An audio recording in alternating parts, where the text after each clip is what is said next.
नमस्कार, जय हिंद दोस्तों। आज की बड़ी खबरें लेकर हाजिर हैं आप सभी के लिए आपके अपने YouTube चैनल पर। एक एक करके इन बड़ी खबरों को जानेंगे। तो दोस्तों, एक छोटी सी रिक्वेस्ट भी है कि आप चैनल पर नए हैं तो चैनल को सब्सक्राइब करके पास ही घंटी का आइकन है उसे जरूर दबाइएगा, जिससे कि बड़ी खबरें आप तक पहले पहुंचे।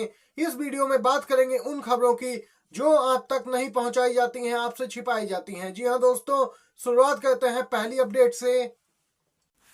दोस्तों, ताजा बड़ी खबर आप सभी को बताते चलें। इस समय की एक बिग ब्रेकिंग न्यूज अभी अभी निकल के आई है।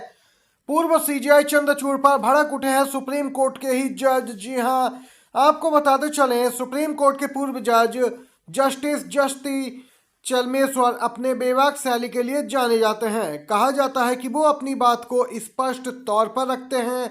कुछ ऐसा ही दिसंबर 2024 में आयोजित वायनाड साहित्य महोत्सव के दौरान भी देखने को मिला था।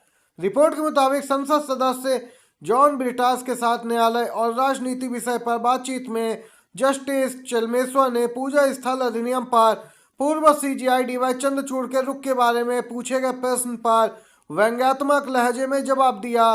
जस्टिस चलमेश्वर से पूछा गया था सवाल, उन्होंने कहा कि चंद्रचूड़ के नाम पर इतनी ज़्यादा यहाँ पर बात करने की कोई ज़रूरत नहीं है। उन्होंने यहाँ पर स्पष्ट किया कि उस नाम पर इतना वक्त बर्बाद करना उचित नहीं है। दोस्तों, पूर्व सीजीआई डीवाई चंद्रचूड़ लगातार ट्रोल हो रहे हैं सोशल मीडिया प्लेटफॉर्म एक्स पर।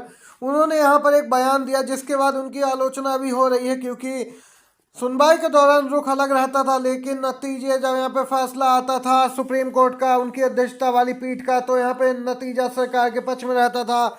ऊपर से उनका बयान कि प्रधानमंत्री मोदी के कार्यकाल के दौरान उनके फैसलों पर कभी भी राजनीतिक दबाव का असर नहीं दिखा। दोस्तों, ये ताज़ा बड़ी खबर निकल के आई है। सीजीआई रहे चंद्रचूड़ पर भड़क उठे हैं सुप्रीम कोर्ट के ही पूर्व जज। छत्तीसगढ़ के नतीजे, जी हाँ दोस्तों, आपको बताते चले, नगरीय निकाय चुनाव के नतीजे आ गए हैं और जो ताज़ा अपडेट आ रही है उसके अनुसार सभी 10 सीटों पर बीजेपी की नगर पालिका परिषद, 49 में से 36 पर बीजेपी की जीत। नगर निगम में बीजेपी ने सभी सीटें जीत ली और नगर पालिका परिषद की 36 सीटों पर कब्जा किया बीजेपी ने। वहीं नगर पंचायत की 114 में से 84 पर बीजेपी की जीत हुई, 20 पर कांग्रेस और 10 पर अन्य की जीत हुई है। दोस्तों, सबसे ज़्यादा दोस्तों गौर करने वाली बात जो है वह बताते चलें, छत्तीसगढ़ नगरीय निकाय चुनाव में कुनकुरी नगर पंचायत के अध्यक्ष पद के लिए चुनाव में कांग्रेस ने जीत दर्ज की है। कांग्रेस के प्रत्याशी विनय सिंह ने भाजपा के प्रत्याशी सुधबल राम यादव को 81 वोटों से हरा दिया। दोस्तों, मुख्यमंत्री का क्षेत्र है और यहाँ पर बीजेपी की हार हो गई है। नगरीय निकाय चुनाव की मतगणना के बाद यह परिणाम सामने आए। दोस्तों, इस चुनाव में कांग्रेस के लिए यह सीट पर जीत महत्वपूर्ण मानी जा रही है। दोस्तों, आपको बताते चलें, भाजपा प्रत्याशी ने रिकाउंटिंग की मांग की, जिस पर फिर से मतों की गणना की गई। बाद में भी कांग्रेस प्रत्याशी ने जीत हासिल की। दोस्तों, ये यहाँ पर ताजा बड़ी खबर निकल के आई है। इसी के साथ एक और बिग ब्रेकिंग अपडेट की तरफ बढ़ते हैं। 9 राज्यों में प्रभारी नियुक्त, 2 में नए महासचिव। चुनावी हार के बाद फिर एक्शन में कांग्रेस, राहुल गांधी का अहम रोल। दोस्तों, कांग्रेस की दिल्ली में करारी हार हुई। अब पार्टी ने अपने संगठन में बड़ा बदलाव कर दिया।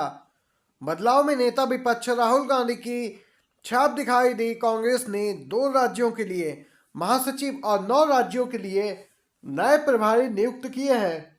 वहीं इन पदों पर काम कर रहे 6 नेताओं को हटा दिया। कांग्रेस ने छत्तीसगढ़ के पूर्व सीएम भूपेश बघेल को महासचिव बनाया, उन्हें पंजाब का महासचिव नियुक्त किया गया। राज्यसभा सांसद सैयद नसीर हुसैन को जम्मू कश्मीर लद्दाख का प्रभारी महासचिव बनाया गया है। दोस्तों, आपको बताते चलें, कई राज्यों में नए प्रभारी भी नियुक्त किए गए हैं। कांग्रेस आलाकमान लगातार एक्शन मोड में है। दोस्तों, इसी के साथ एक और बड़ी खबर की ओर चलते हैं। वहीं दोस्तों, एक बड़ी खबर निकल के आ रही है। दिल्ली के बाद एमसीडी में भी बन सकती है बीजेपी सरकार। 3 और पार्षदों ने छोड़ा आम आदमी पार्टी का साथ। दिल्ली एमसीडी में अब बीजेपी की सरकार बन सकती है।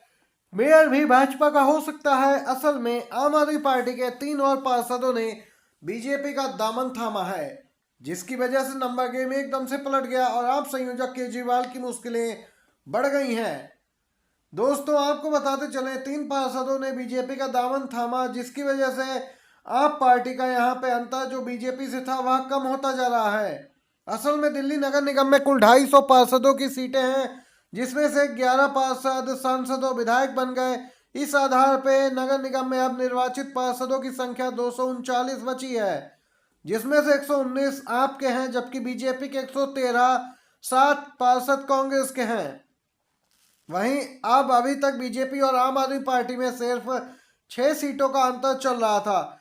दोस्तों 3 सांसदों के यहाँ पे पार्षदों के जाने से संख्या 116 पर आ गई, यानी यह अंतर 3 सीटों का ही रह चुका है, मामूली सा अंतर है। ये अपडेट आई है दोस्तों। अगली खबर की ओर बढ़ते हैं। दोस्तों राजधानी लखनऊ स्थित सपा कार्यालय में पार्टी प्रमुख अखिलेश यादव ने एक प्रेस वार्ता को संबोधित किया। इस मौके पर उन्होंने मिल्कीपुर चुनाव से लेकर विभिन्न मुद्दों पर भाजपा को घेरा और चुनाव आयोग पर निशाना साधा। उन्होंने एक बार फिर अपनी बात दोहराई और कहा कि चुनाव आयोग मर गया है।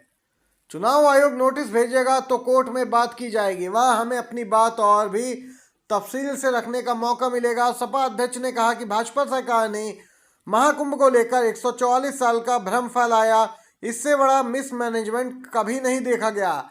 कहा गया भाजपा की ट्रोलर टीम जिस तरह भाषा का प्रयोग करेगी उसे उसी भाषा में जवाब दिया जाएगा। डरी हुई भाजपा सपा की मीडिया सेल पे हमला कर रही है। दोस्तों भाजपा यहाँ पर तोड़ रही है भाषा की मर्यादा और भ्रम फैला रही है, ये कहना अखिलेश यादव का। दोस्तों चुनाव आयोग पर भी निशाना साधा है और भाजपा का साथ देने का चुनाव आयोग पे आरोप लगाया अखिलेश यादव ने। प्रेस वार्ता के दौरान अखिलेश यादव ने बड़ी बातें कही हैं। उनके कुछ प्रमुख दोस्तों बयान बताते चले। उन्होंने कहा कि मैं यूपी पुलिस से कहूंगा तुम वर्दी छोड़ो, बीजेपी की टोपी लगाकर थाने में बैठ जाओ।